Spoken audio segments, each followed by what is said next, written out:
দেখতে দেখতেই ৯ রমজান পার হয়ে গেল। আপনাদের সাথে কোনো ইফতারের ভিডিও শেয়ারই করা হয়নি। অনেক রান্না বান্না হলো, এবার খেয়ে দেখার পালা। চলেন দেখি সব রান্নাগুলো কেমন হলো। যেহেতু আজকে তেহারি খাবো, তাই সালাদ তো মাস্ট। সাথে নিলাম কিছু খেজুর।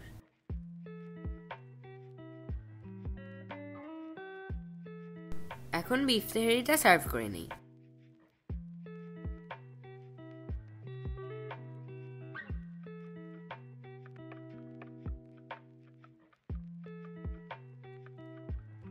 বিফ তেহারির রেসিপিটা আমার শর্টসে আছে। তেহারিটা আমি খাবো আলুর চপ দিয়ে। নিয়ে নিলাম কিছু জিলাপি। জিলাপি ছাড়া কি কারো ইফতার হয়?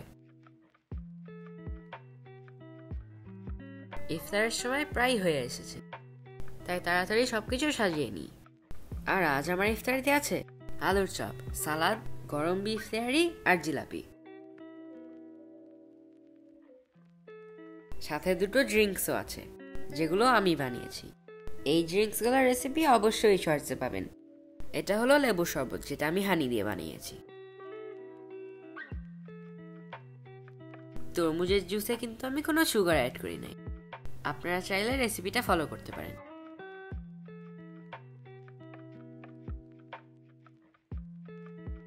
সবশেষে একটু বেরেস্তা না দিলে তো হবেই না। সব সাজিয়ে বসে পড়লাম আজানের অপেক্ষায়। আমরা রোজা খুলি খেজুর দিয়ে। সরিষার তেলে রান্নার তেহারি এত সুন্দর ঘ্রাণ ছড়াচ্ছে যে আমি আর থাকতেই পারলাম না।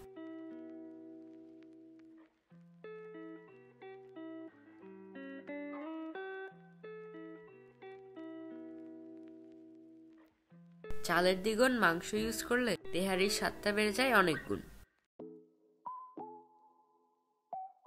সবকিছু নিয়ে প্লেটটা সাজিয়ে নিচ্ছি।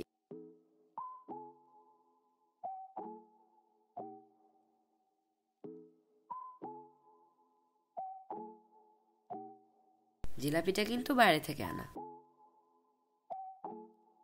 লেবুর শরবত দিয়েই শুরু করি।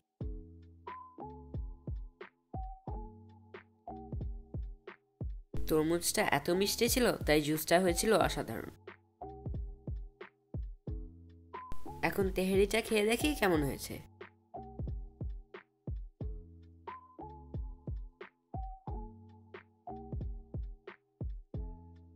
সাথে এক কামড় শসা তো নিতেই হবে। বিফটা 4 ঘন্টা মেরিনেট করে রাখার জন্য অনেক ফ্লেভারফুল আর সফট হয়েছে, যা তেহারির স্বাদ বাড়িয়ে দিয়েছে অনেক গুণ। এখন আলুর চপ দিয়ে ট্রাই করি।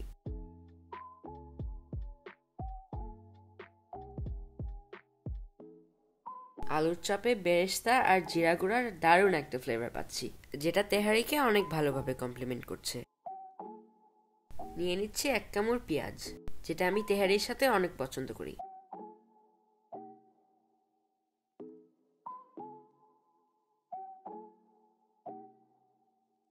এটা কিন্তু ডিম আলু চপ, তাই ভিতরে একটু ডিমও আছে। তেহারিতে আমার সরিষার তেলের ঘ্রাণ খুবই ভালো লাগে।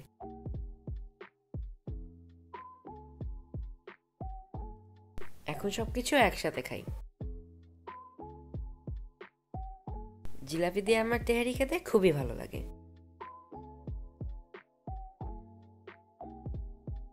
তেহারিটা কিন্তু ঝরঝরাই ভালো লাগে, আর এরকম ঝরঝরা তেহারি খেতে হলে রেসিপিটা এক্স্যাক্টলি ফলো করতে হবে, আর চালের ঠিক ডাবল পানি ইউজ করতে হবে।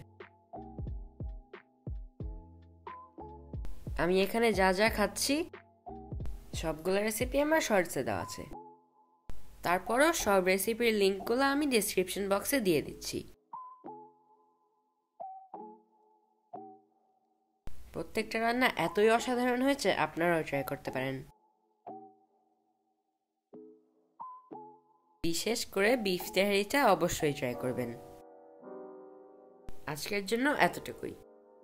Don't forget to subscribe.